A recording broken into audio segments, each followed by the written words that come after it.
There once was a man who had everything: money, power, a family that adored him. But he threw it all away the day he decided his pregnant wife was no longer enough for him. He traded her for a model 20 years younger, without looking back, without caring about the baby growing inside the woman he'd promised to love forever. 10 years later, life prepared a lesson he would never forget. This is a real story of betrayal, abandonment, and divine justice. Before we continue, tell me, where are you listening to this story from? How old are you? Leave it in the comments. I'd love to know who's on the other side. Now, let's get to the story. It was a Tuesday afternoon, March 23rd, when Sarah knew her life was about to fall apart. There was something in the air that afternoon, something heavy and dark that foretold a storm, even though the sky was clear and the sun was streaming through the windows of the house with that golden light she had always loved. It was 5:15 in the afternoon. She remembers because she looked at the kitchen clock, that antique clock with Roman numerals that had belonged to her grandmother just before the phone rang. Sarah was in the kitchen preparing dinner. She wore a light blue cotton dress with little white flowers, the one Robert had given her the year before and always told her looked beautiful. She was 7 months pregnant and her belly was quite noticeable, round and firm under the fabric of the dress. She had pulled her brown hair back in a loose ponytail because the heat of the day had left her sweaty. She was chopping tomatoes for the sauce when she heard the key in the door. Too early for Robert, he never came home before 8. She set the knife down on the wooden cutting board and wiped her hands on her apron. Her heart skipped a beat without knowing why. Robert entered the kitchen, and she immediately knew something was wrong. Very wrong. He wore the gray suit he put on for important meetings, but his tie was loosened and his face looked haggard. He didn't meet her eyes. He stood in the doorway of the kitchen as if he didn't know what to do with his own hands. "Robert, honey, what happened? Are you okay?" He closed his eyes for a moment, as if it hurt to hear her voice. When he opened them, there was something in his gaze that Sarah had never seen before. Something cold, distant. "We need to talk." 4 words. Just 4 words that sounded like a death sentence. Sarah felt her legs trembling. She leaned against the kitchen table, one hand on her swollen belly. "What's wrong? You're scaring me." Robert ran a hand through his hair. It was a gesture he made when he was nervous, but this time there was something more: impatience, annoyance. "I can't continue with this anymore, Sarah." The words fell like stones into a bottomless well. She looked at him without understanding, mouth half open, waiting for him to say something more, to explain, to tell her it was a bad joke. "With what? What are you talking about?" "With this. With this. With this life." Robert gestured around, as if the entire house, their 12-year marriage, the baby growing inside her, everything was an unbearable burden that needed to be discarded. "I don't understand, Robert. Please sit down. Let's talk. Whatever it is, we can work it out." He let out a bitter laugh that pierced her chest like a knife. "There's nothing to work out. I've already made my decision." Sarah felt the world tilting beneath her feet. She gripped the table harder. "What decision?" "Robert, we're expecting a child. Our child. In 2 months he's going to be born." "What decision are you talking about?" He looked at her then, and in his eyes was a coldness that froze her blood. This wasn't the man who had knelt before her 12 years ago with a ring in his hand. This wasn't the man who had cried with emotion when she told him she was pregnant. This was a stranger with her husband's face. "I'm leaving, Sarah. I'm leaving this house. I'll come tomorrow to get my things." "You're leaving? Where are you going? Why?" Sarah's voice broke on the last word. Tears began rolling down her cheeks without her being able to control them. Robert sighed as if she were asking him for something exhausting and unnecessary. "I met someone else." The silence that followed was deafening. Sarah stared at him, trying to process the words she had just heard. "I met someone else." 5 words that destroyed everything she had built over 12 years. What did you say? I met someone else, Sarah? 6 months ago. Her name is Vanessa. She's 25 years old and she's a model. She makes me happy. She makes me feel alive again. Each word was a stab. Sarah brought her hands to her chest as if she could contain the physical pain she felt there inside. 6 months ago. 6 months. When I was 3 months pregnant? Yes. And now, when I'm 7 months along, when your child is about to be born, you come to tell me that you're leaving me for a 25-year-old girl. Robert shrugged, a gesture so casual it seemed obscene given the circumstances. Things happen, Sarah. People change. I changed. You're no longer what I need. Sarah felt something break inside her, something deep and fundamental. She brought both hands to her belly, instinctively protecting it. And your child? And the baby I'm carrying inside? You don't need that either? Robert looked away, uncomfortable. I'm going to give you money. I'm not going to leave you helpless. I'm going to fulfill my obligations. Obligations? That's what your child is to you? An obligation? Sarah, don't make this harder than it already is. I've already decided I'm not going to change my mind. She grabbed the back of a chair, her legs barely holding her up. Robert, please don't do this. We can go to therapy, we can talk. Whatever's happening, we can fix it. We're a family. I don't want to fix it anymore. Robert's voice sounded so cold, so final, that Sarah felt like she was drowning. How can you do this to me? How can you do this to your child? The kid will be fine, he'll have what he needs, but I can't be here anymore. I can't keep pretending this makes me happy. Pretending? You've been pretending all this time? Robert didn't answer. He just looked at her with that empty expression as if he were seeing a stranger. Sarah collapsed into the chair, her hands still on her belly. Tears fell uncontrollably, soaking the dress with the little white flowers. Please, Robert, don't leave us. I'm begging you, for our child, for everything we've lived through together. I'm sorry, Sarah. It's already decided. He turned to leave, but she got up suddenly, staggering, and grabbed his arm. No, you can't leave like this. You can't leave me pregnant and alone. What am I going to do? How am I going to support the baby? Robert pulled away from her grip with a rough movement that made her step back. I already told you I'm going to give you money. That will be enough. It's not enough.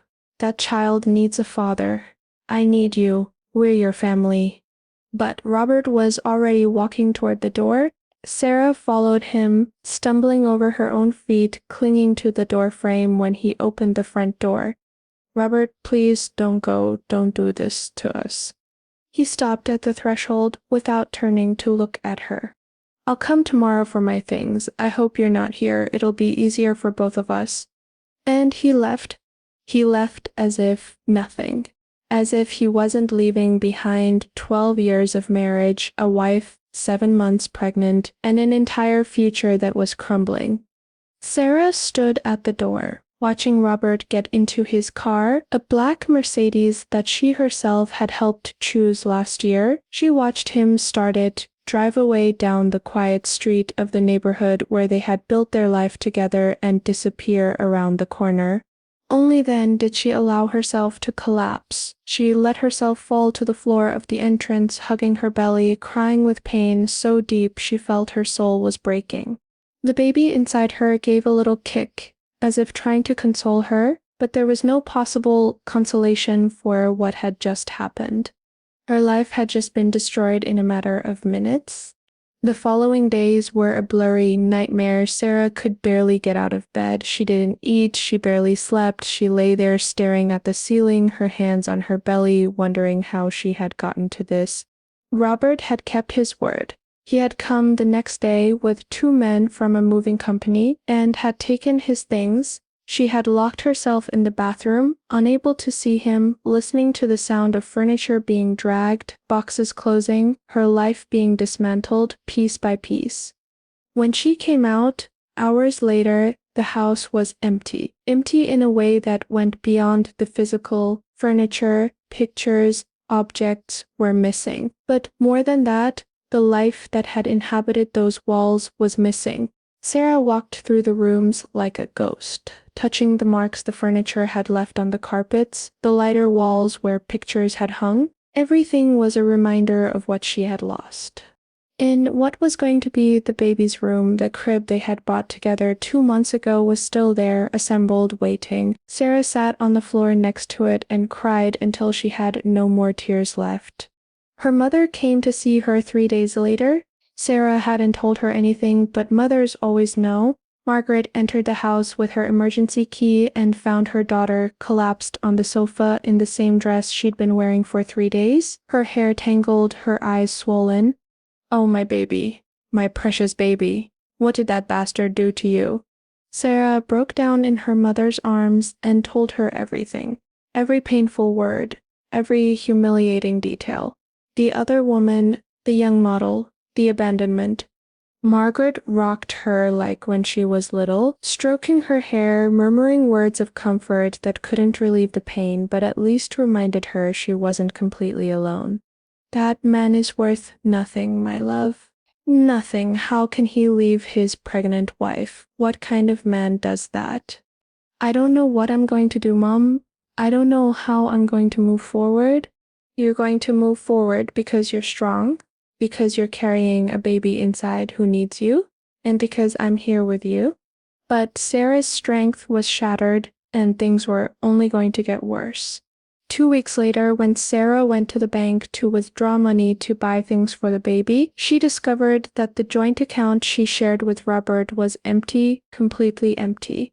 She stood in front of the ATM looking at the receipt that showed a balance of $0, unable to believe it. She tried the credit card, blocked, canceled. With trembling hands, she called the bank from her cell phone. "Ma'am, your husband closed the joint account 10 days ago. He took all the balance." "What do you mean he took everything?" "That was our account, our savings, everything we had." "I'm sorry, ma'am, but being a joint account, either of the two holders can dispose of the money." Sarah hung up the phone, her legs trembling so much she had to sit on the curb. People passed around her, going about their lives, not realizing that this pregnant woman's world had just collapsed again. Robert hadn't just left her, he had stolen everything. She called his phone. Once, twice, 10 times. He never answered. She sent him messages. Desperate at first, then furious, finally pleading. Nothing. Complete silence. She went to the office where he worked, an investment firm downtown. The receptionist, a young girl with too much makeup, looked at her with pity.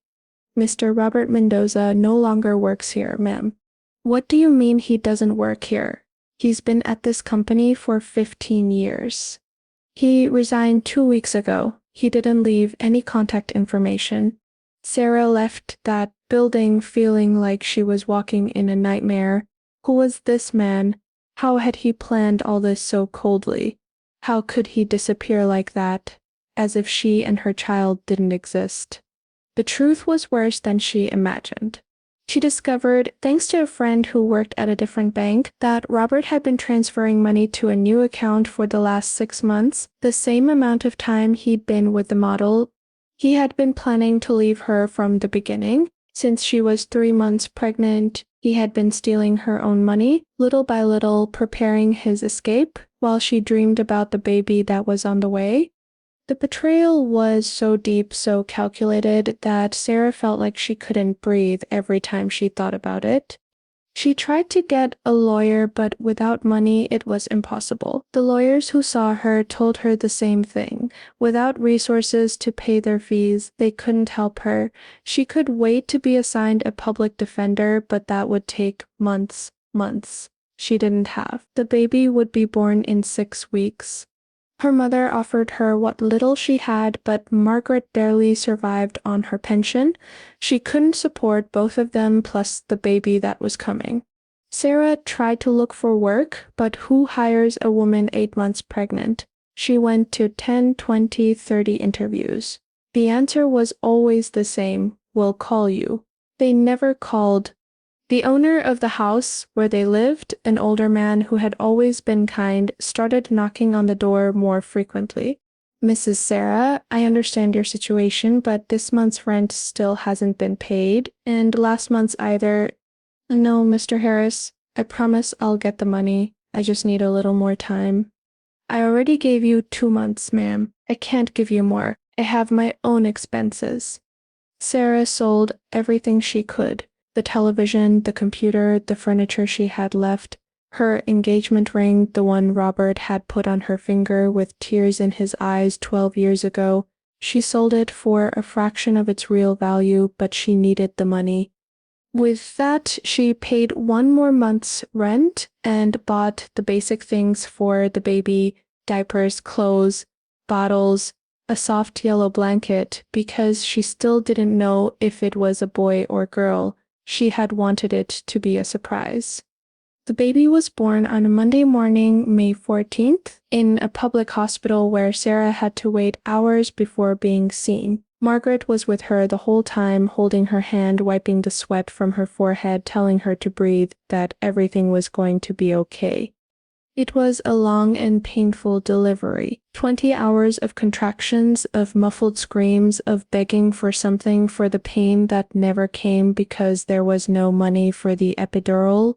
But when she finally heard that cry, that first cry of her son's life, nothing else mattered. "It's a boy," said the nurse, placing the baby on her chest. Sarah looked at him through tears and felt a love so intense, so overwhelming, that she thought her heart would burst out of her chest. He was perfect, small and wrinkled and perfect. He had Robert's eyes, that honey color she had loved so much, but the mouth was hers, and those little fingers that clung to her index finger were only his. "Matthew," she whispered, "your name is going to be Matthew." Margaret cried silently next to the bed, smiling through tears. "He's beautiful, my love. He's perfect." "Yes," said Sarah, kissing her son's soft little head. "Yes, he is." In that moment, holding Matthew in her arms, she felt a new strength, an iron determination. This child needed her, and she was going to fight. She was going to fight with everything she had to give him a decent life. But life had other plans. They left the hospital 2 days later. Sarah was still bleeding, every movement still hurt, but she couldn't stay any longer. Each day in the hospital cost money she didn't have. She returned to the house carrying Matthew in her arms, with her mother helping her walk because she could barely stay on her feet. Mr. Harris was waiting for them at the door. "Mrs. Sarah, I'm very sorry about the timing, but I can't wait any longer. I need you to vacate the house by the end of the month." Sarah looked at him, with her 2-day-old baby in her arms, still dizzy from childbirth, and felt the world sinking beneath her feet. "Mr. Harris, please. I just had the baby. I just need 1 more month, 1 month to recover and get a job." The man shook his head, uncomfortable but firm. "I'm sorry, I already have another tenant. I need you to leave in 2 weeks. 2 weeks, 14 days to recover from childbirth, take care of a newborn, pack what little she had left, and find another place to live. Without money, without work, without anything." Sarah moved to her mother's house, a 2-room apartment in a humble neighborhood on the south side of the city. Margaret gave her her only bedroom, and she settled on the living room sofa. There was no space for the crib, so Matthew slept in a bassinet next to Sarah's bed. It was a small apartment, with thin walls where the cold of the approaching winter seeped through. The building was old, with cracks in the walls and dampness on the ceilings, but it was a roof. It was shelter. It was love. Sarah tried with all her might to get work. She left Matthew with her mother and went to interview after interview, but the reality was brutal. Without recent experience with a newborn baby, no one wanted to hire her. "What are you going to do if the child gets sick?" they asked her. "Who's going to take care of him? Can you work night shifts? Are you willing to travel?" The answer was always the same: they couldn't risk it with a single mother. The money she had gotten from selling her things ran out in 2 months. Her mother's pension barely covered food and basic expenses. Diapers, formula when her own milk wasn't enough, medical appointments when Matthew got a cold, everything cost money they didn't have. Sarah started working cleaning houses, informal work, poorly paid, without any kind of insurance or protection. She cleaned 3 houses a day, 6 days a week, for a pittance that barely allowed them to survive. She left at 6 in the morning when Matthew was still sleeping and returned at 8 at night with hands cracked by cleaning products, her back destroyed, her feet swollen. She locked herself in the bathroom to cry where her mother and son couldn't see her, and then came out with a forced smile to hold Matthew, to feed him, to put him to sleep. Months passed. 1 year, 2 years, 3 years. Sarah kept cleaning houses, kept surviving day by day. Matthew grew healthy and beautiful, with those honey-colored eyes that constantly reminded her of the man who had abandoned them. They never heard from Robert again. Not a call, not a message, not a penny of child support. It was as if they had ceased to exist for him. Sarah tried to find him legally, but without money for a lawyer, it was impossible. The public defender, who was finally assigned to her after 2 years of waiting, told her that without knowing where Robert was, they couldn't do anything. He disappeared, explained the lawyer, a tired man with a desk full of folders.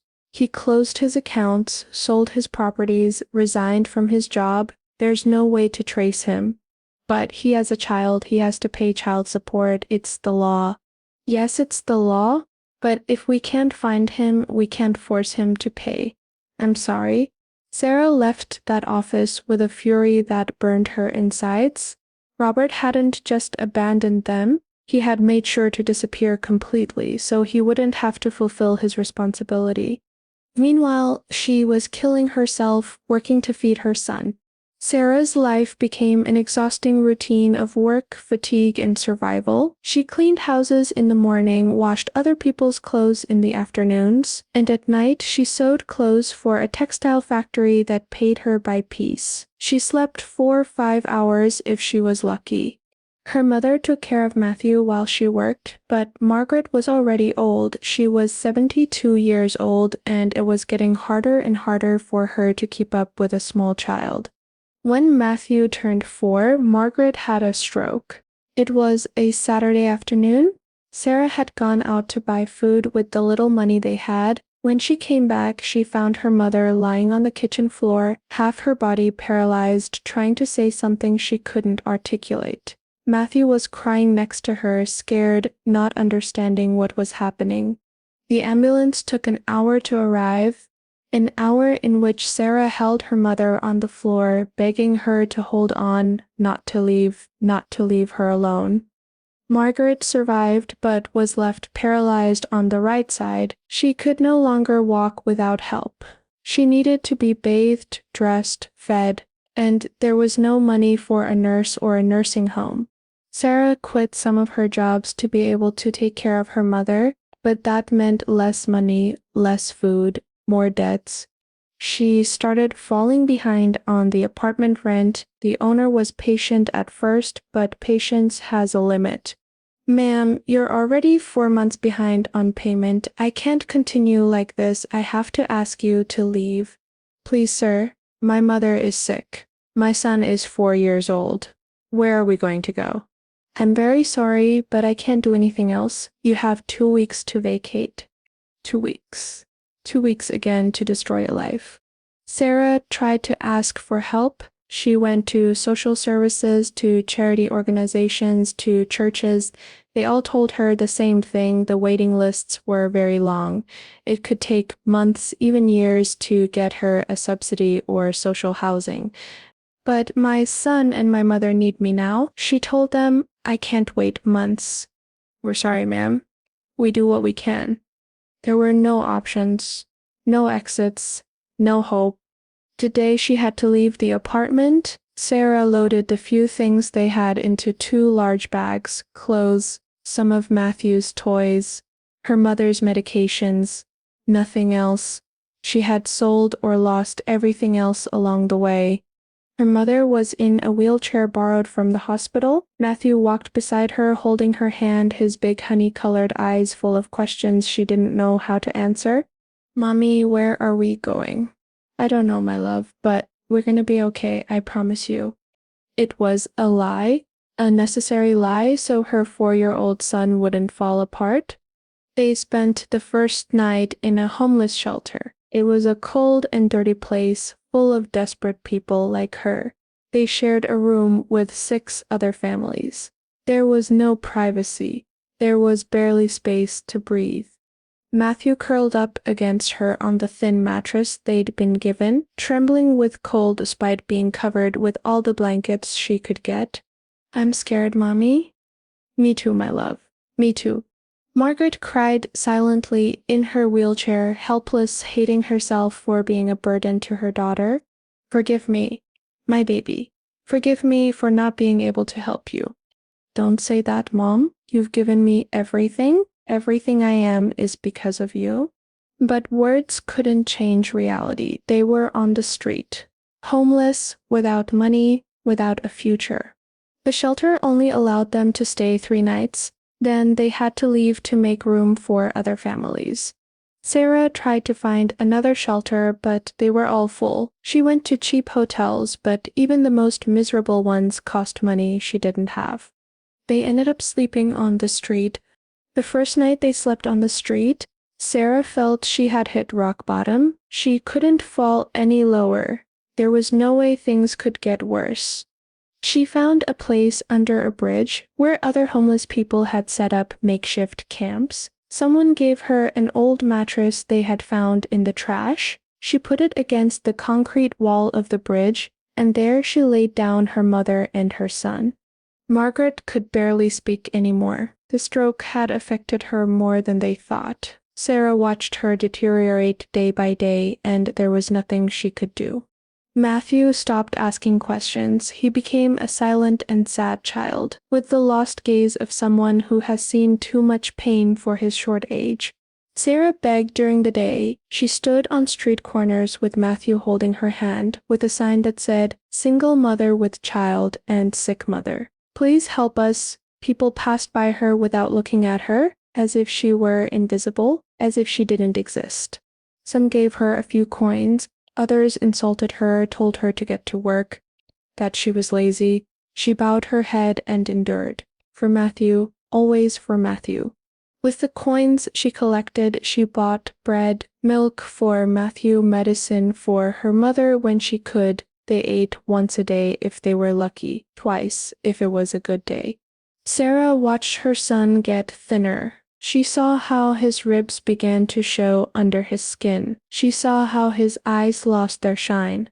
And every night she cried silently, hating herself for not being able to give him more, for having failed as a mother. "You didn't fail as a mother," Margaret whispered to her in moments of lucidity.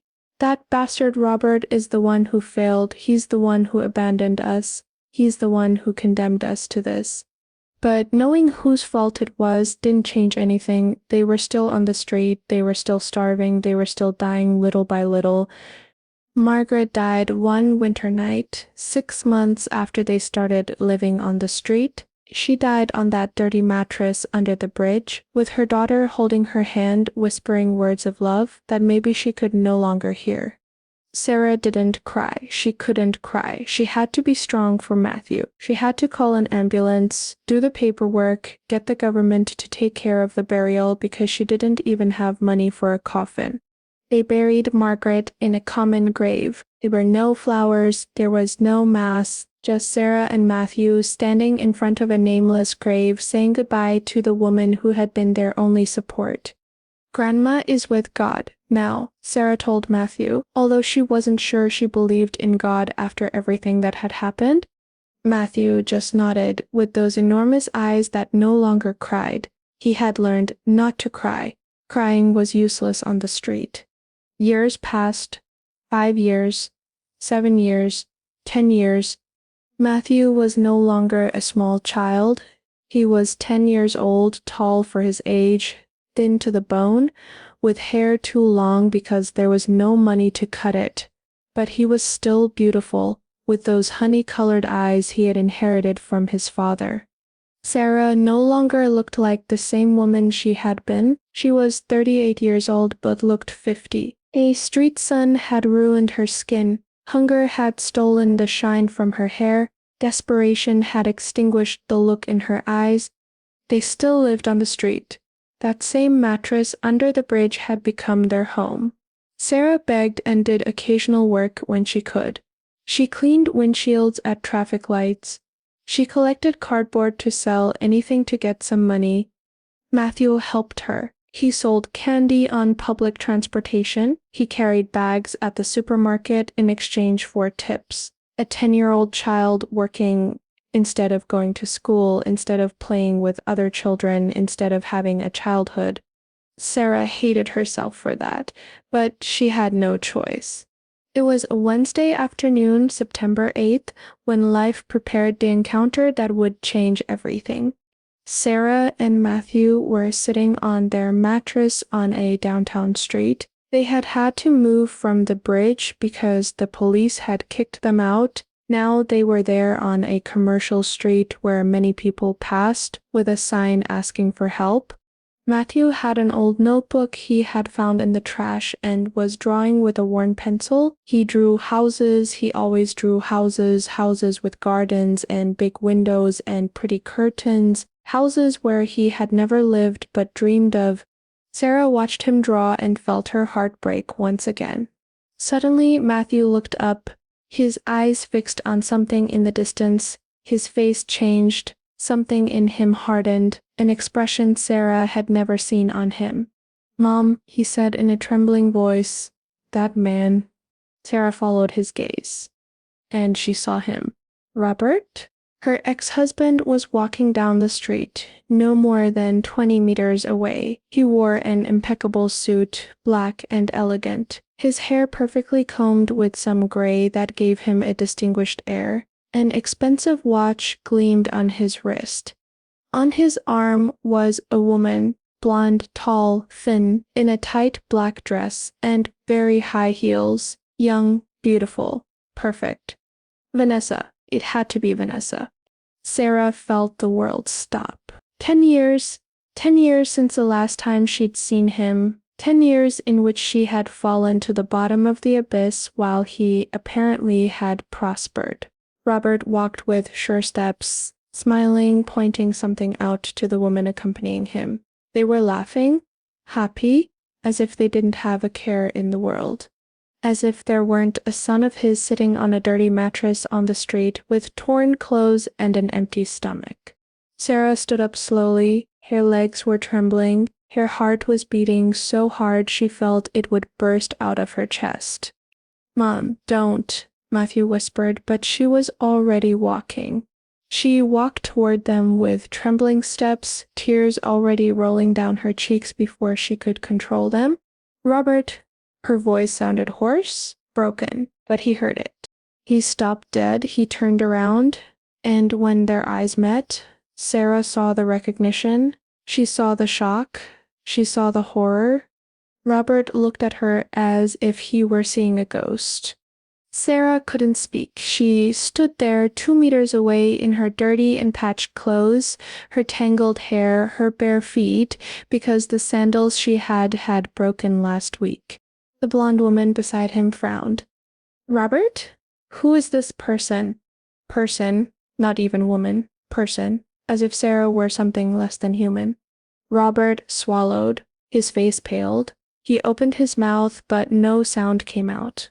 Sarah found her voice, trembling but clear. "I'm his wife. His ex-wife." The blonde took a step back, looking her up and down with obvious disgust. "What?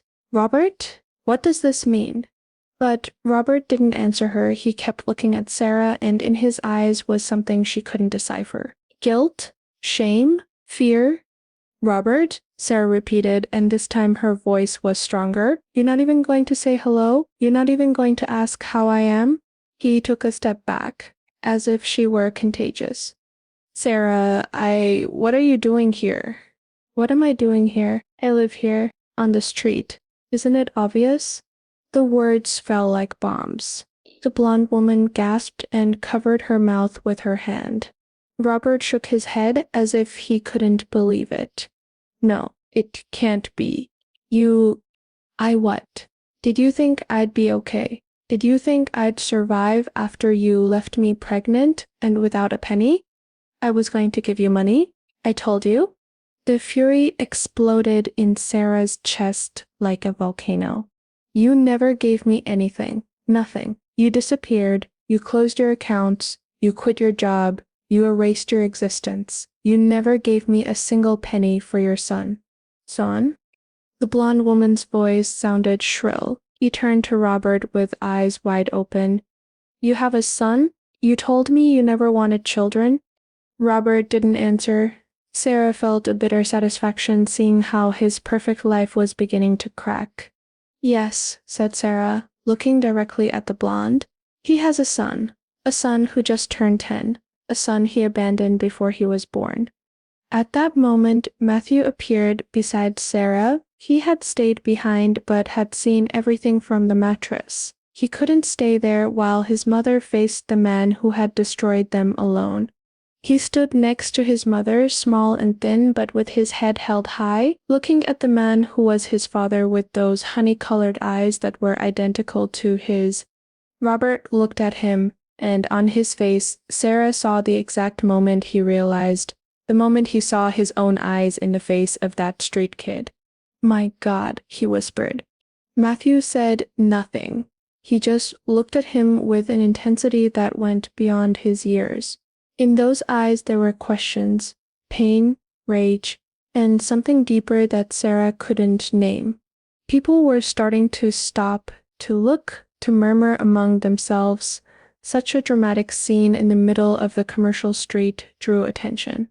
The blonde woman clung to Robert's arm, her nails digging into the expensive fabric of his suit.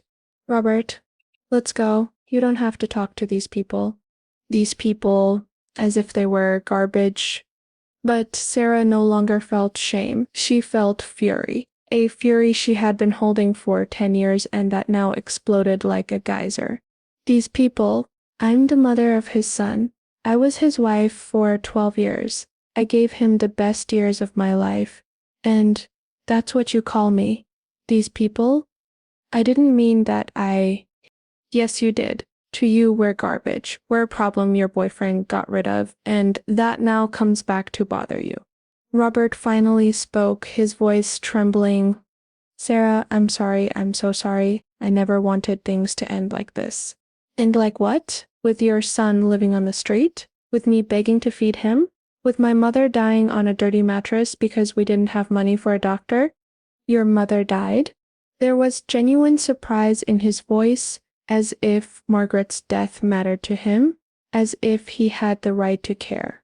Yes, she died 4 years ago, alone, on the street, without medicine, without dignity. Tears rolled down Sarah's face, but her voice didn't waver. All because you decided we were expendable, that you could throw us away like garbage and start a new life with your young model. The blonde woman let go of Robert's arm and stepped away, looking at him with horror and disgust. Is it true? You abandoned your pregnant wife? You left your son on the street? Robert opened his mouth, but no words came out. What could he say? The truth was there, impossible to deny, materialized in the form of a destroyed woman and a malnourished child. Matthew took a step forward. His voice, when he spoke, was clear and firm despite his young age. We don't need your pity or your apologies. I just want you to know something. Everyone looked at him, this 10-year-old boy in his torn clothes and bare feet, who spoke with more dignity than the man in the $1,000 suit. I want you to know that my mom is the strongest person that exists, that she's taken care of me all these years without your help, that she's given me all the love you weren't capable of giving. And I want you to know that when I grow up, I'm going to be everything you're not. I'm going to be a real man, a man who doesn't abandon his family. The silence that followed was absolute. The people who had stopped to look were watching with tears in their eyes. An older woman approached and put a bill in Sarah's hand without saying a word. Robert looked at his son as if he were seeing him for the first time, and maybe it was true. Maybe he really was seeing him for the first time. "Matthew," he whispered, "your name is Matthew.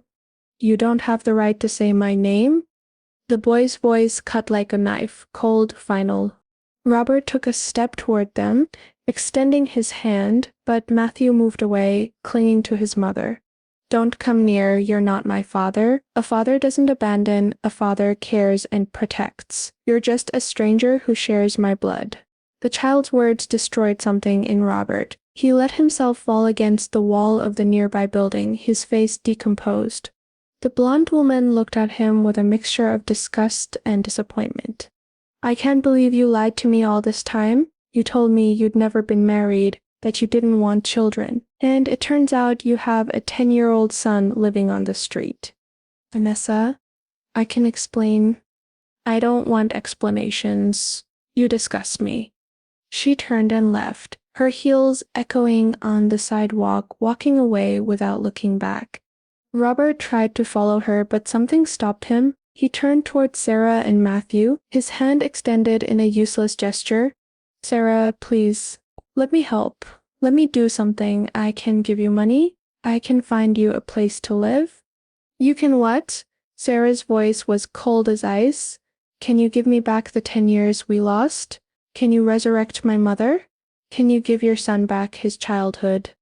"No, but I don't want your money. I don't want anything from you. I just want you to live with what you did, that every night when you lie down in your expensive bed, you remember that your son slept on the street, that every morning when you look in the mirror you see the coward you are." Sarah took Matthew's hand and turned around. "Let's go, my love." They walked back to their mattress, leaving Robert alone in the middle of the street, with people looking at him with contempt. But Robert followed them. He walked behind them, keeping his distance, and when he saw the dirty mattress where they lived, where they slept, where they survived, he collapsed against the wall and started to cry. He cried like he hadn't cried in 10 years. He cried for everything he had lost, for everything he had destroyed, for the son who had the courage he lacked, for the woman he had loved and betrayed in the worst possible way. People passing by looked at him curiously. A man in an expensive suit crying on the street was an unusual spectacle. Sarah ignored him. She sat on the mattress with Matthew and hugged him tight. "Are you okay, my love?" Matthew nodded against her chest, but she could feel him trembling. "You did very well. I'm proud of you." "Why did he leave us, Mom? What did we do wrong?" "Nothing, my darling. We did nothing wrong. He did everything wrong. This is not your fault. It was never your fault." She hugged him tighter, and Sarah felt the tears her son had been holding back finally come out. She let him cry. She rocked him like when he was a baby. She whispered words of love and comfort. Robert was still there, a few meters away, watching them. He saw how Sarah comforted her son. He saw the love in every gesture, in every caress. He saw everything he had thrown away. After what seemed like an eternity, he got up and walked toward them. Sarah looked up when his shadow fell over them. Her gaze was hard, protective. "What do you want?" Robert knelt in front of them, not caring that the expensive suit was getting dirty on the filthy pavement. "I want to fix this. Please, let me fix this." "You can't fix this." "I can try. I can give you money. I can get you an apartment. I can pay for Matthew's school. I can—" "And then what? You're going to disappear again when you get tired, when it's inconvenient?" "No, I swear, I won't. Sarah, what I saw today, what you're living through, I can't live knowing my son sleeps on the street." "You could do it for 10 years." The words were like poison. "Because I didn't see it. Because I convinced myself you'd be okay, that you'd find work, that your family would help you.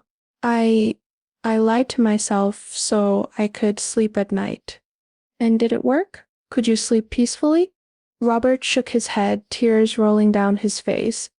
No, I haven't slept well a single night in 10 years. Every night I wonder what became of you. If you're okay, if the baby was born healthy, if you hate me, you should hate yourself.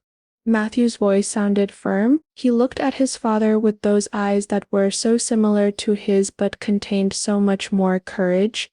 I should hate you, but I can't, because my mom taught me that hate only poisons the soul. But I can't forgive you either. Robert extended his hand toward his son, but Matthew pulled away. No, you can't buy my forgiveness, you can't buy my love. If you want to earn a place in my life, you're going to have to prove it. With actions, not with words, not with money. A 10-year-old child giving him life lessons. Robert felt shame to his bones. You're right, you're absolutely right. Tell me what to do, and I'll do it. Whatever it takes. Sarah intervened, her voice tired but firm. We need a place to live, food, clothes. Matthew needs to go to school. He needs to see a doctor. I need to find a decent job. You'll have it, all that, and more. Tomorrow I'm going to... Not tomorrow, now. Sarah's voice was hard as steel. Now, or you leave and never come back. Robert nodded desperately. He took out his phone and started making calls. He called a nearby hotel. He booked a suite, the best one they had. It's done. You have a room? You can go right now. I'll take care of everything, clothes, food, everything you need. Sarah looked at him with suspicion. Why? Why now? Because you saw us on the street? Because your perfect girlfriend left you? Robert swallowed. Because I saw my son. Because I heard him speak. Because that child has more dignity and courage than I've had in my entire life. And because I realized I've been a coward and a wretch, and if I don't do something now, I won't be able to live with myself. The words sounded sincere, but Sarah had learned not to trust words. Okay, we'll go to the hotel, but this doesn't buy our forgiveness. This is just the beginning of the debt you have with us.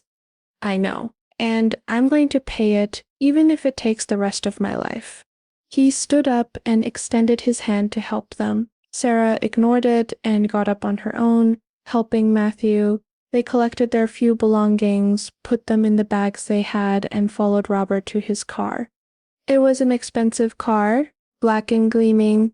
It contrasted obscenely with their disheveled appearance. Sarah saw her reflection in the window and almost didn't recognize herself. That haggard woman with tangled hair and dirty clothes wasn't her. Or maybe it was. Maybe this was what she had become. They got in the car in silence. The interior smelled of new leather and expensive perfume. Matthew looked at everything with big eyes, touching the soft seat with reverence. Mommy, it's so soft. The comment broke something in Sarah's chest, her 10-year-old son marveling at a car seat because he had never known comfort. Robert drove them to the hotel. It was an elegant place downtown, the kind of place where Sarah and Robert used to stay when they were still together, when she was his wife and not a homeless woman on the street. The hotel staff looked at them with poorly disguised disgust when they entered. A dirty woman with a dirty child escorted by a man in an expensive suit. The scene was surreal. Robert spoke with the receptionist, a young woman who tried to maintain her professionalism despite the obvious discomfort. Presidential suite, enter the name Robert Mendoza.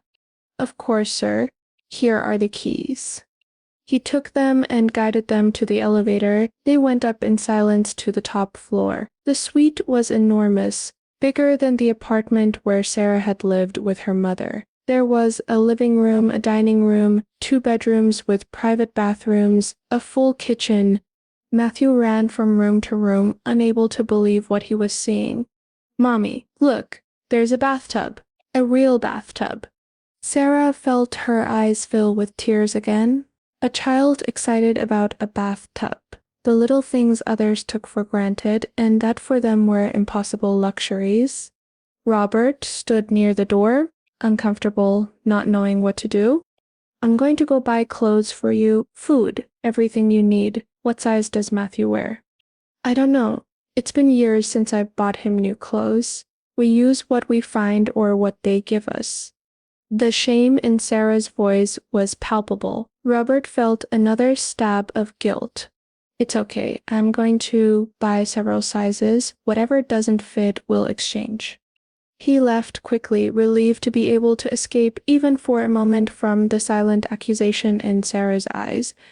When they were alone, Sarah collapsed on the sofa. It was so soft, so comfortable, she didn't remember the last time she had sat on something that wasn't the floor or a dirty mattress. Matthew came running and sat next to her, hugging her. Mommy, is this real? Am I not dreaming? It's real, my love.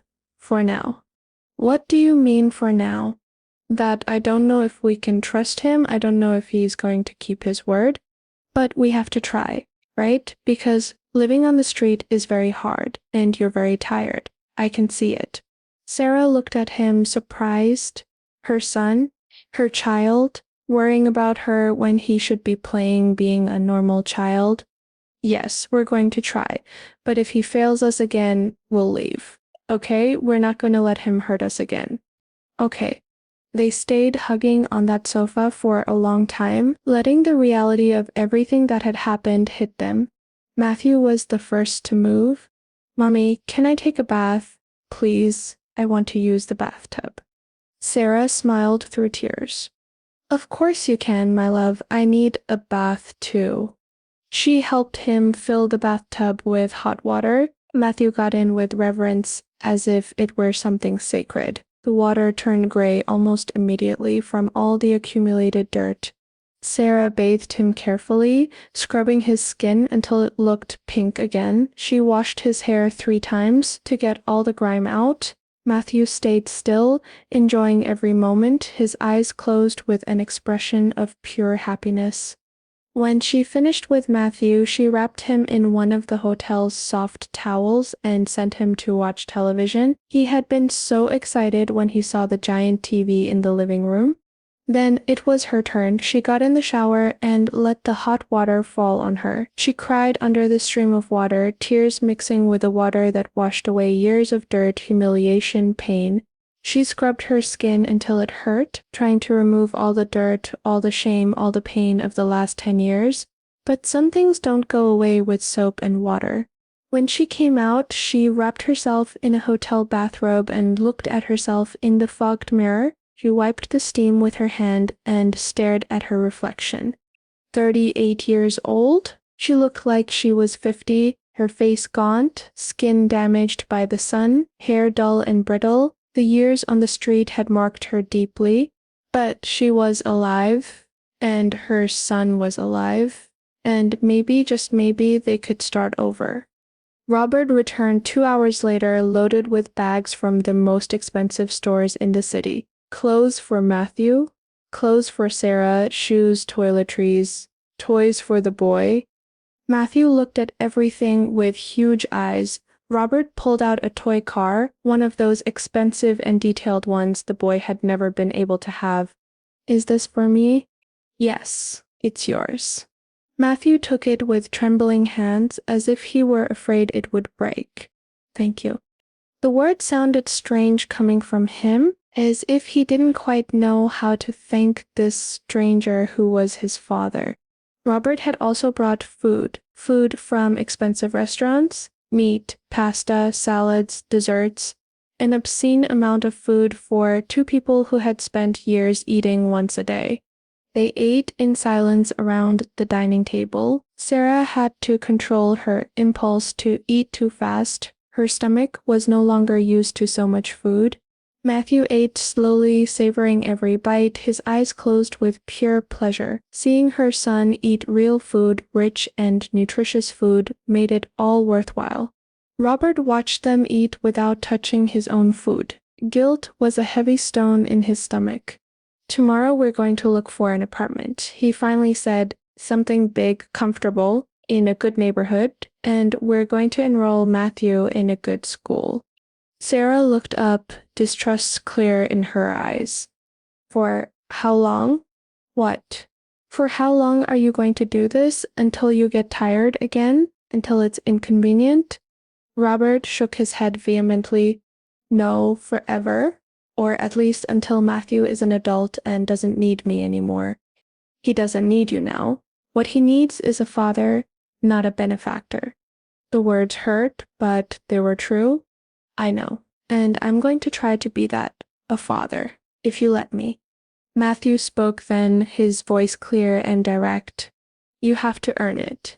Money isn't enough. You have to be there. You have to care. You have to love without expecting anything in return. Robert looked at his 10-year-old son and saw in him a wisdom that had taken him almost 40 years not to learn. You're right. And I'm going to do it, I promise you. Promises mean nothing, only actions count. Robert nodded, swallowing his tears. Then I'm going to show you with actions. They spent the night at the hotel.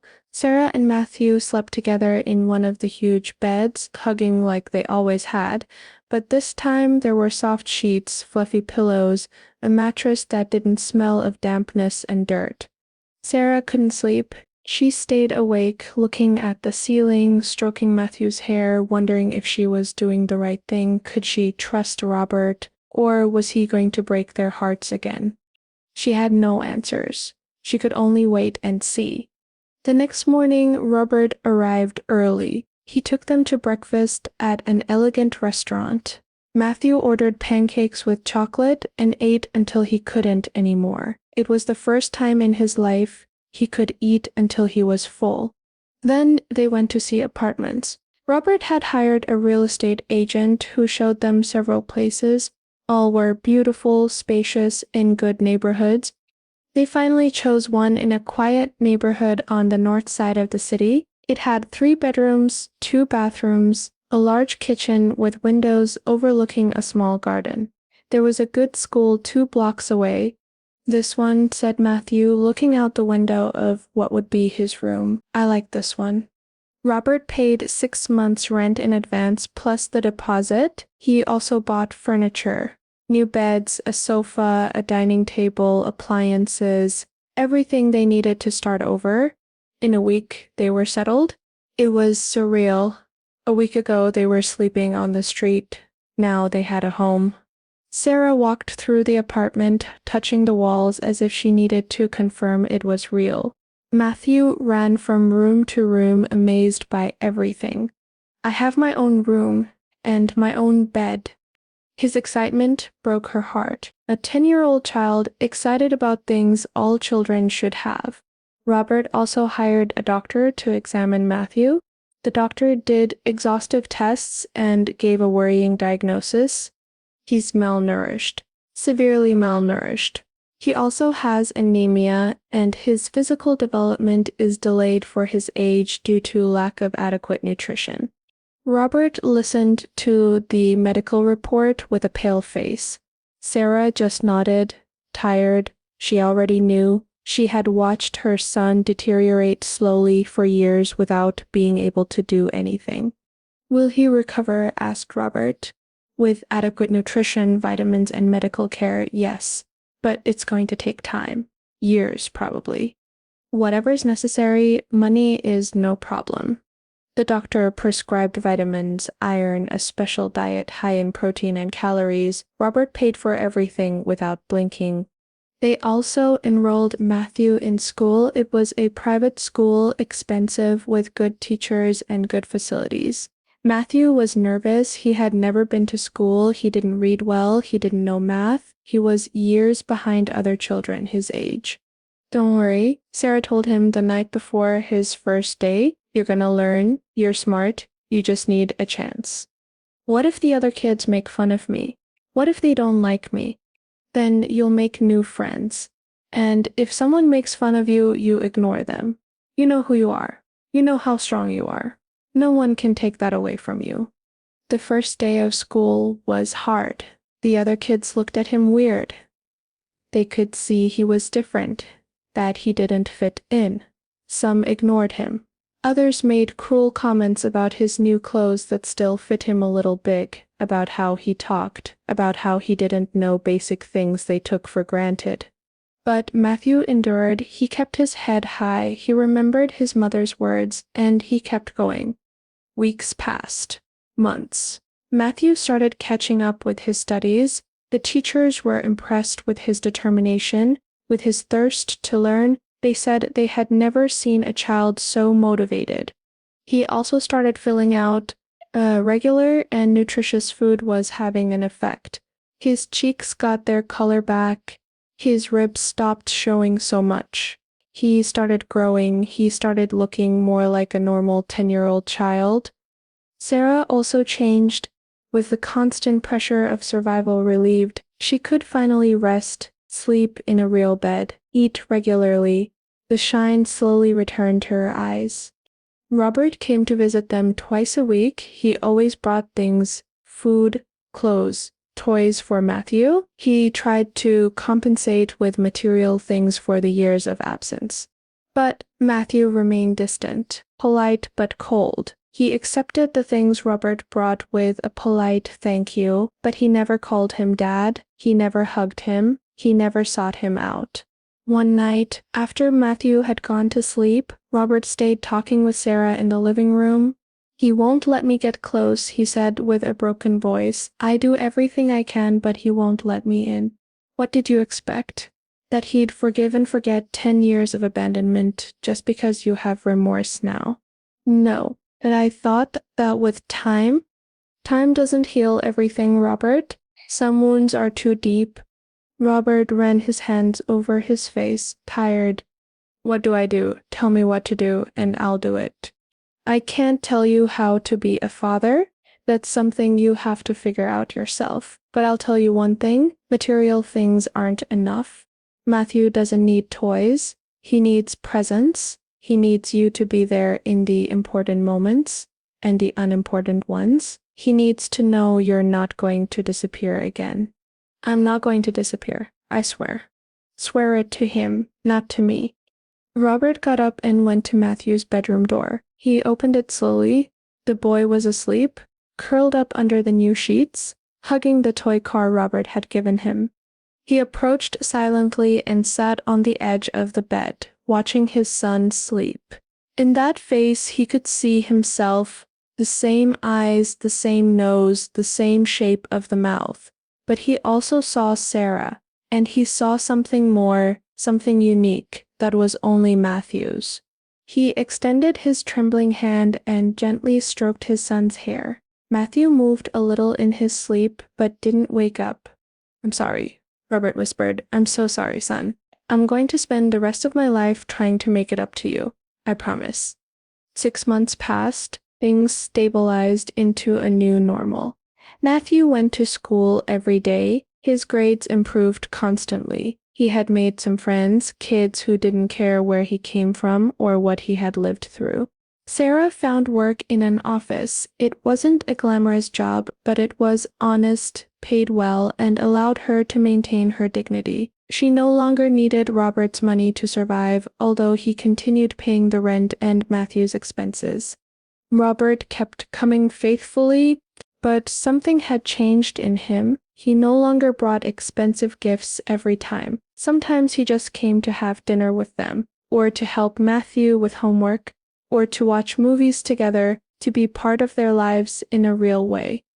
Slowly, very slowly, Matthew began to open up a little. He didn't call him dad yet, but he stopped looking at him so coldly. Sometimes he even smiled when Robert told a funny story. One day, Robert arrived early and found Matthew playing soccer in a park near the apartment with his friends. He stood in the distance, watching. Matthew ran after the ball, laughing, being a normal child. It was beautiful to see him like that. When the game ended, Robert approached. "You played very well." Matthew shrugged, but there was a gleam of pride in his eyes. "Thanks. I like soccer." "Yeah? I used to play when I was young. Want to practice together sometime?" Matthew looked at him for a long moment, evaluating him. "Maybe," he finally said. "Maybe." It wasn't an enthusiastic yes, but it wasn't an outright no either. It was a step, small but significant. Robert smiled, his heart filling with an emotion he didn't know how to name. Whenever you want, just tell me. They walked back to the apartment together in a silence that was no longer completely uncomfortable. That night, while they were having dinner, Matthew spoke suddenly. I have a game next week. Thursday at 4. Robert looked up, surprised. A game? Yes. With my school team, we're playing against another school. I'd love to come watch you play if you want me to come. Matthew looked down at his plate, playing with his food. You could come if you want. Robert felt his chest fill with something warm and painful at the same time. I'll be there. I promise. And he kept it. Is Thursday at 4, he was at the school field along with Sarah and other parents watching Matthew play. He wasn't the best player on the team, but he tried hard. He ran after every ball. He didn't give up. Robert shouted encouragement from the stands, and when Matthew turned and saw him there, he smiled. It was a small smile, shy, but it was a smile directed at him. After the game, which they won by 1 goal, Matthew ran toward them. Sarah hugged him tight, congratulating him. Robert stayed a little behind, not knowing if he should approach. But Matthew turned to him. Did you see when I almost scored a goal? Yes, it was incredible. It almost went in. Next time it's going to go in, I'm going to practice more. I can help you practice if you want. Matthew considered it for a moment. Okay, we can practice. They started seeing each other more often to practice soccer in the park. Robert wasn't good. He was out of shape after years of sedentary life, but he tried hard. And Matthew noticed. They didn't talk much during those practices. They just played. They kicked the ball back and forth. But it was time together. It was presence. And that was starting to count. Another year passed. Matthew was 11 years old now. He had grown several centimeters. He no longer looked malnourished. He looked like a normal, healthy, happy child. The relationship with Robert had gradually improved. Matthew talked to him more. He told him things about his day. He sought him out when he needed help with something. But there was still an invisible wall between them, a wound that wasn't fully healed. One day, Matthew came home from school with a crumpled paper in his hand. He put it on the kitchen table where Sarah was preparing dinner. What's this, my love? The school is organizing a father-son camping trip. 3 days in the mountains. Sarah looked at the paper. It was true. A special camp where fathers and sons shared outdoor activities. Do you want to go?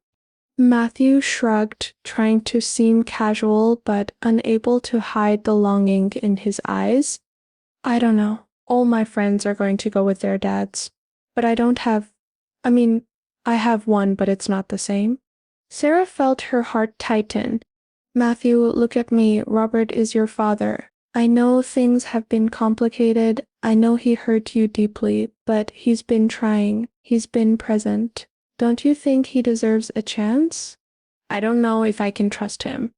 Trust is built over time, and he's been here for over a year without failing. That has to count for something. Matthew looked at the camping paper, biting his lip. What if he fails me again? What if he disappoints me? It's a risk, but it's also an opportunity. An opportunity to have a father, to build a relationship. Isn't it worth trying? That night, when Robert came to visit them, Matthew handed him the camping paper. There's a father-son camp. It's in 3 weeks. Fridays at 4, we have to be at the school to get on the bus. Robert read the paper with trembling hands. Do you want me to go with you? Matthew nodded without looking him in the eyes. Yes, if you can. I can.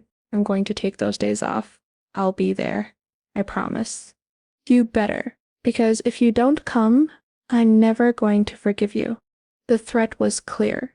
This was the test. The moment of truth? Robert knelt in front of his son, taking him by the shoulders. I'm going to be there. Matthew, you can count on me. The 3 weeks passed in a flash. Robert prepared as if it were the most important mission of his life. He bought camping equipment, new boots, appropriate clothing for the mountain. He studied the camp itinerary to know what to expect. The appointed day arrived, Friday at 4 in the afternoon. Robert was at the school gate at 3:30. He wasn't going to risk being late. Matthew came out with his backpack, looking for him with his eyes. When he saw him there waiting, something in his face softened. You came. I told you I'd be here. They got on the bus together. They sat next to each other. Matthew looked out the window as the bus pulled away from the city toward the mountains. The camp was a revealing experience. Robert discovered he didn't know how to set up a tent, that he didn't know how to cook over a campfire, that he didn't know how to do most of the things the other fathers did naturally. But he tried. He made 1,000 mistakes. He got frustrated, but he kept trying. And Matthew, instead of mocking or getting angry, helped him. He showed him how to do things. They laughed together at Robert's mistakes. The first night, lying in their sleeping bags inside the tent they had set up together, Robert spoke in the darkness. I'm sorry I don't know how to do these things. I'm sorry I'm not the kind of father who knows how to do everything. Matthew was silent for a long time. It's okay. I don't know how to do many things either. We're learning together. Robert felt tears rolling down his temples in the darkness. Thank you for giving me a chance. I know I don't deserve it. Maybe not, but Mom says everyone deserves a second chance. She says forgiveness is for the one who forgives, not for the one who's forgiven. Your mom is a very wise woman and a much better person than I am. I know. The next day they took a long hike up the mountain. Robert, accustomed to his sedentary life, could barely keep up the pace. His legs hurt, he was short of breath, but he kept going because his son was watching him. They reached the summit at sunset. The view was spectacular. They could see the entire valley extending below, the sun setting on the horizon, painting the sky orange and pink. They sat on a rock, without speaking, just observing. After a while, Matthew spoke. When we lived on the street, I used to look at the sky at night, the stars, and I wondered if you were looking at them too, if you ever thought about me. Robert felt like a knife was being driven into his chest. I thought about you every night, but I had convinced myself you were better off without me, that I was just a problem. We were a problem for you, that's why you left. No, you weren't a problem. I was the problem. I was a coward, selfish. I was scared of being a father, scared of the responsibility, so I ran away, like a coward. Matthew looked at him sideways. And now? Are you still scared? I'm still scared. Every day I'm scared of failing you again, of not being enough. But now the fear doesn't paralyze me, it motivates me to be better. Matthew nodded slowly, processing the words. Mom says courage isn't not being afraid, it's being afraid and doing it anyway. Your mom is right again? They stayed in silence, watching the sun completely disappear behind the mountains. Then Matthew, without warning, leaned against Robert's shoulder. It was a small, shy gesture, but it meant everything. Robert stayed completely still, barely breathing, as if any movement could break this fragile and precious moment. Slowly, with extreme care, he put his arm around his son's shoulders. And they stayed like that, father and son, watching the first stars appear in the darkening sky. When they returned from camp on Sunday night, something had changed. Matthew was still cautious, but the wall between them had lowered a little more. Robert started coming more often, not just to visit them, but to be there, to share dinners, to help with homework, to watch movies together, to be part of their lives in a real way. Months passed, and Matthew's 12th birthday arrived. Sarah organized a small party at the apartment. She invited Matthew's friends from school, some neighbors, people who had become important in their lives. Robert arrived early to help prepare. He inflated balloons, hung decorations, prepared snacks alongside Sarah. They worked together in comfortable silence. After all this time, they had reached a kind of peace. "Thank you," Sarah said suddenly without looking at him. "For what?" "For being here. For keeping your word. For being the father Matthew deserves." Robert stopped what he was doing and looked at her. "I don't know if I'm the father he deserves, but I'm trying. I know, and that's what matters." Sarah turned to him, and for the first time in over a year, she really looked at him, not with anger or resentment, just with a kind of tired sadness. "I haven't forgiven you, Robert. I don't know if I can ever completely forgive you for what you did to us. I know, and I don't blame you. But I can see you've changed. I can see you really care. And for Matthew's sake, I'm going to keep giving you the chance to prove you're different." Robert nodded, swallowing the emotions that threatened to overflow. "That's all I can ask for." The party was a success. Matthew was radiant, surrounded by friends, blowing out the candles on his cake while everyone sang. When he opened the presents, Robert gave him a large box. Inside was a photo album, but not just any album. Robert had compiled photos from the last year and a half, photos of Matthew on his first day of school, at his soccer games, at camp, at family dinners, captured moments of a life they were building together. On the first page was a handwritten note. "For Matthew, on your 12th birthday, these are the moments we've shared since you gave me a second chance. I know I can't erase the first 11 years I wasn't there, but I promise to be in every moment from here on out. With love, your dad." Matthew read the note silently. He turned the pages slowly, looking at each photo. His eyes filled with tears he tried to hold back, but couldn't. He suddenly got up and walked to his room. Robert felt panic. He had ruined it. It had been too soon to call himself dad. But Sarah put a hand on his arm. "Give him a moment." After a few minutes, Matthew came out of his room. He walked straight to Robert and, without saying a word, hugged him. It was the first voluntary hug, the first affectionate contact that Matthew had initiated. Robert froze for a second and then wrapped his son in his arms, holding him tight, tears finally falling free. "I'm sorry," he whispered against Matthew's hair. "I'm so sorry." "I know," Matthew responded, his voice muffled against Robert's chest, "and I'm trying to forgive you." It wasn't complete forgiveness. The guests witnessed the moment in respectful silence. Some had tears in their eyes. Everyone understood they were seeing something important, something sacred. When they finally separated, Matthew wiped his tears with the back of his hand. "Thank you for the album. It's the best gift I've ever received. We're going to fill it with many more moments," Robert promised. And he kept that promise. In the following months, Robert became a constant presence. He attended every one of Matthew's soccer games, every school event, every family dinner. He was there when Matthew got sick with the flu. He was there when Matthew got his first perfect grade in math. He was there in the big moments and the small ones.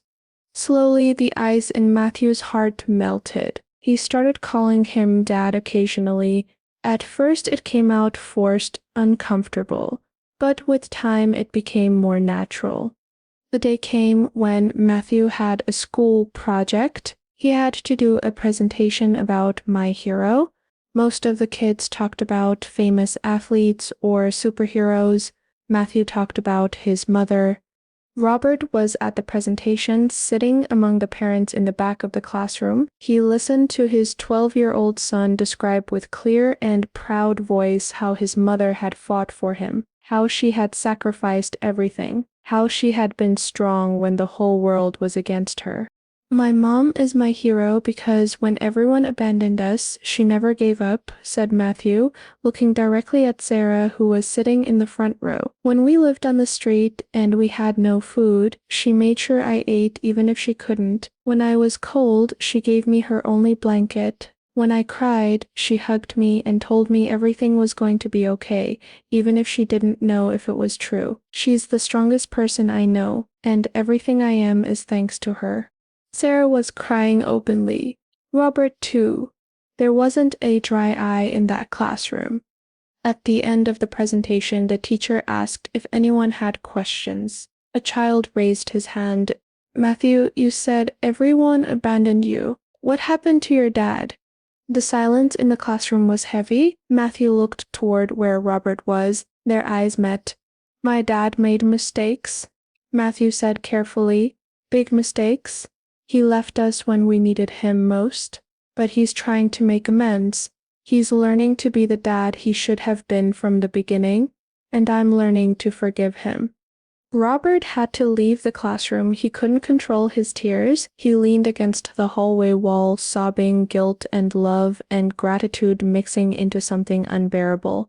Sarah came out after him. She didn't say anything. She just stood next to him, handing him a tissue. Your son is incredible, Robert managed to say between sobs. Our son, Sarah corrected gently. He's our son.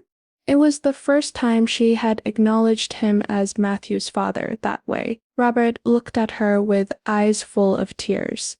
Will you ever be able to forgive me? Sarah sighed, looking toward the classroom where Matthew was still answering questions from his classmates. I already forgave you, Robert, not because you deserve it, but because continuing to hate you only hurts me, and because Matthew needs to see it's possible to forgive even the deepest betrayals. Sarah, but forgiving doesn't mean forgetting. The scars are still there, and I'll always remember what you did to me, what you did to us. I know, and I'm going to carry that guilt for the rest of my life. Good, because you shouldn't forget it. It should remind you to be better every day. Robert nodded, wiping his tears. I will be, I promise.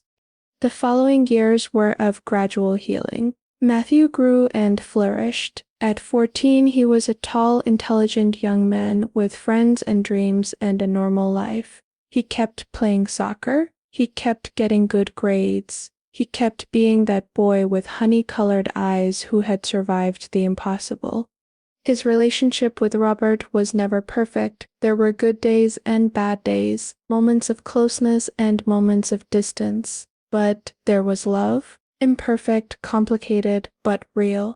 One day, when Matthew was 15, Robert took him back to the street where they had lived. The mattress was no longer there. Other people, other desperate ones, had occupied that space. Why did we come here? Asked Matthew, looking at the place that had been his home for years.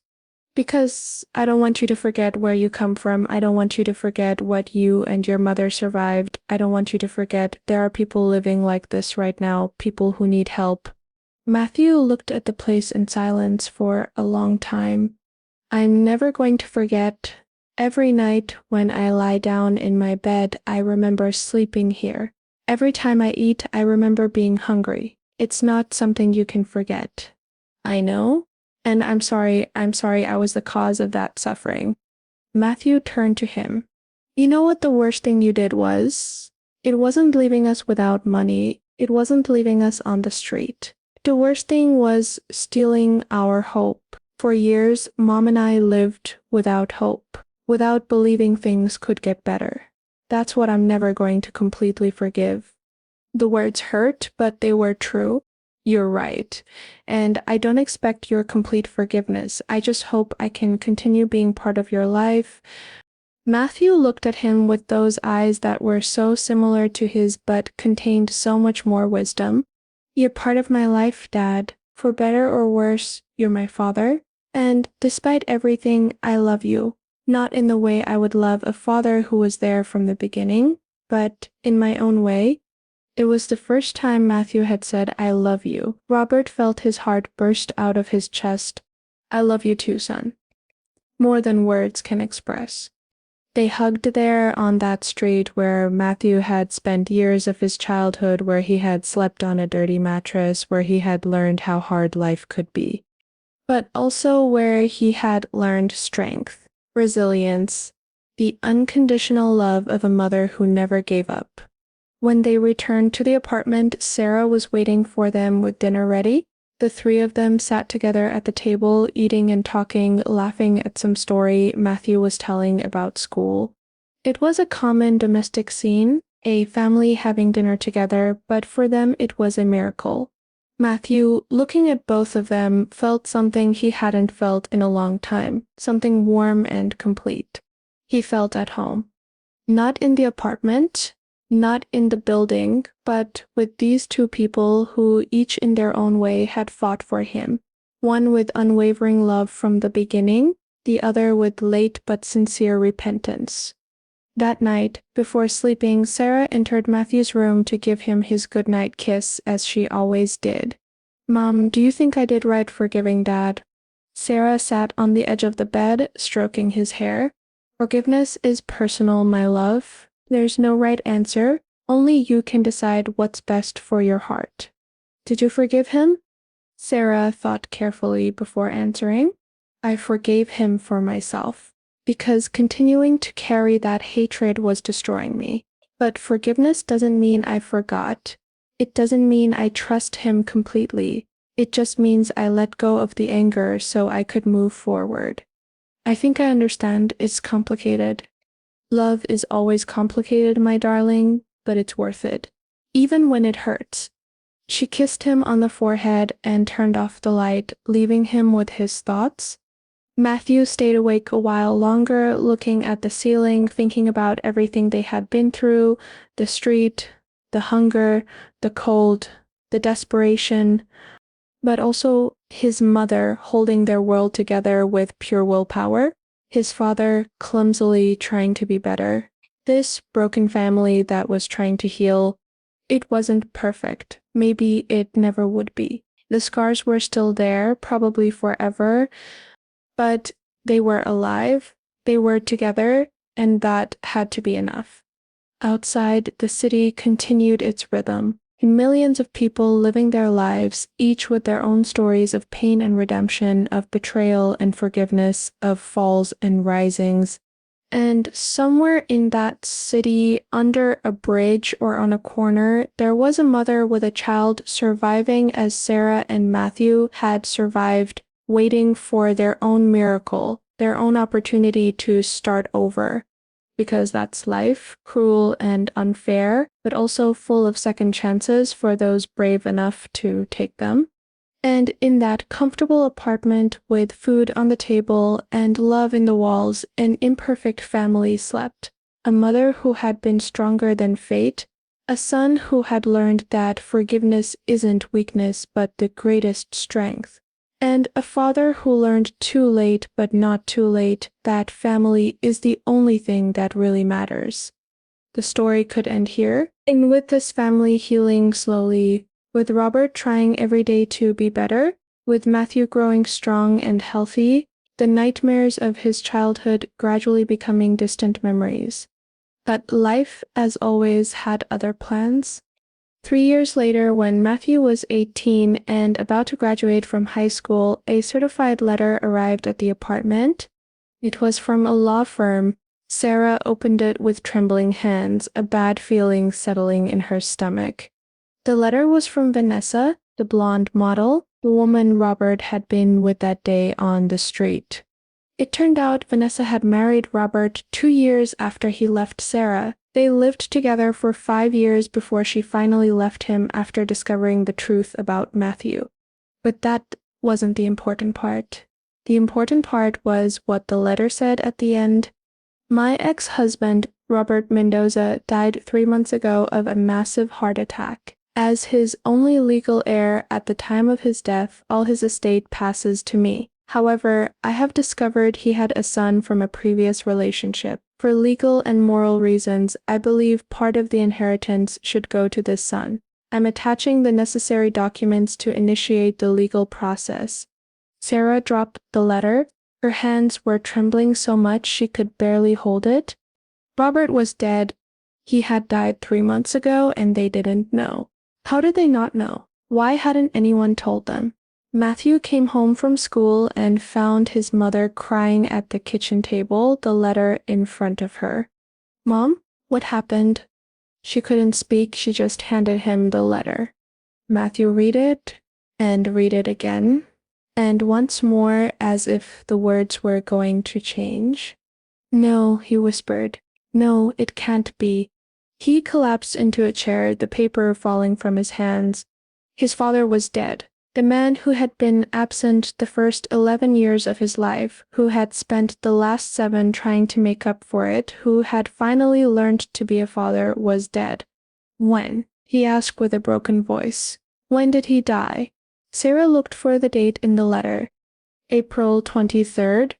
3 months ago. April 23rd. Sarah's birthday.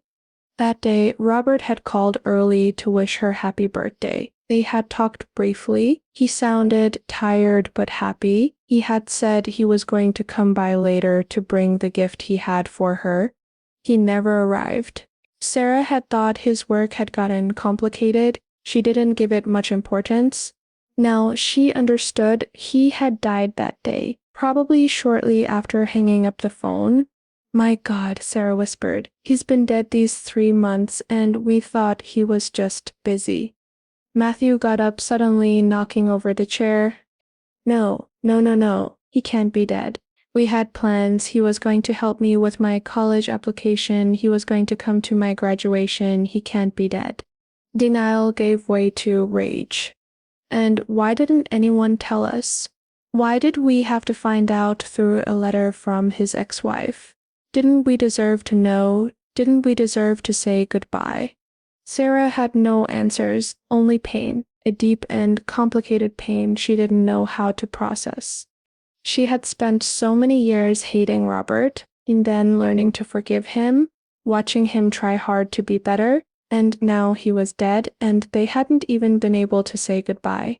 The following days were a blurry nightmare. Sarah hired a lawyer to understand the legal situation. It turned out Robert had been married to Vanessa when he died. He had never officially divorced her, which meant technically she was his legal widow, not Sarah. But Robert had left a will, a new will he had made 2 years ago where he left half of everything he had to Matthew. Vanessa was fighting the will. She said Robert wasn't in his right mind when he made it, that he had been manipulated. It was a dirty and painful legal battle, and meanwhile Matthew couldn't even mourn his father in peace. Matthew's graduation came 2 months after learning of Robert's death. It should have been a happy day. A young man had managed to graduate with honors, had gotten a full scholarship to university. It was the fulfillment of all the dreams Sarah had had for him. But the seat where Robert was going to sit was empty. When Matthew went up on stage to receive his diploma, he looked in the audience. He saw his mother crying with pride. He saw his friends applauding, but he didn't see the man who had promised to be there. That night after the ceremony, Sarah found Matthew sitting in his room, still wearing his cap and gown, looking at the photo album Robert had given him on his 12th birthday. I miss him, said Matthew without looking up. It's stupid, isn't it? He was only in my life 7 years. The first 11 years he was absent. I should hate him, but I miss him.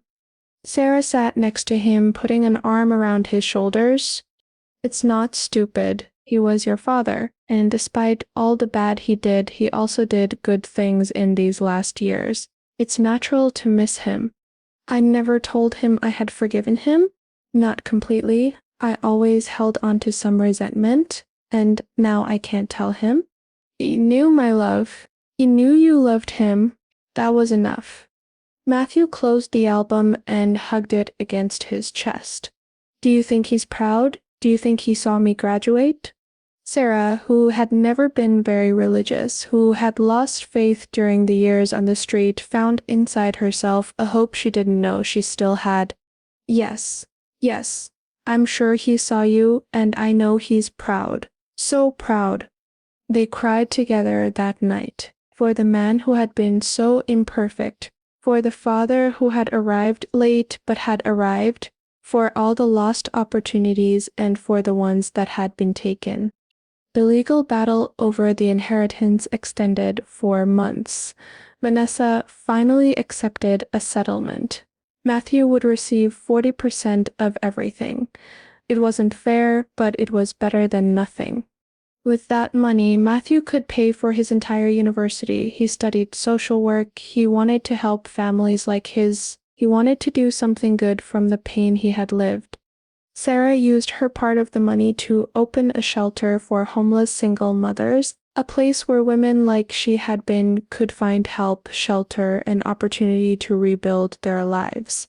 She called it Margaret House in honor of her mother. On opening day, Sarah stood in front of the building and felt things finally made sense. All the suffering, all the pain, it had led to a place where they could help others. Matthew was beside her, now a 19-year-old young man, tall and strong, with those honey-colored eyes that would always remind her of Robert. "Mom, can I ask you something?" "Anything, my love." "Did you ever regret it? Having me? Everything you had to go through because of me?" Sarah turned to him, taking his face in both hands. "Never. Not for a single second. You're the best thing that's ever happened to me. Everything I went through, all the pain, all the suffering, was worth it for you. I would go through it all 1,000 times if it means having you by my side." Matthew hugged her tight, and Sarah felt that finally, after so many years, they could begin to close this chapter of their lives. It wasn't a perfect happy ending. There was no dramatic revenge against Robert. There was no complete justice. There were just two people who had survived the impossible and who now tried to make the world a little better. But maybe that was enough. Maybe true justice wasn't revenge. It was surviving, it was thriving, it was taking all that pain and transforming it into something useful. That night, before sleeping, Matthew looked at the stars from his university dorm window. He thought about his father, about his mistakes, and his late attempts at redemption. He thought about his mother, the strongest woman he had known. He thought about his grandmother, who had died on a dirty mattress, but with dignity intact. And he promised himself that his life would mean something, that he was going to honor his mother's sacrifice, that he was going to carry his father's name with the dignity he hadn't always had, that he was going to be the man they both needed him to be.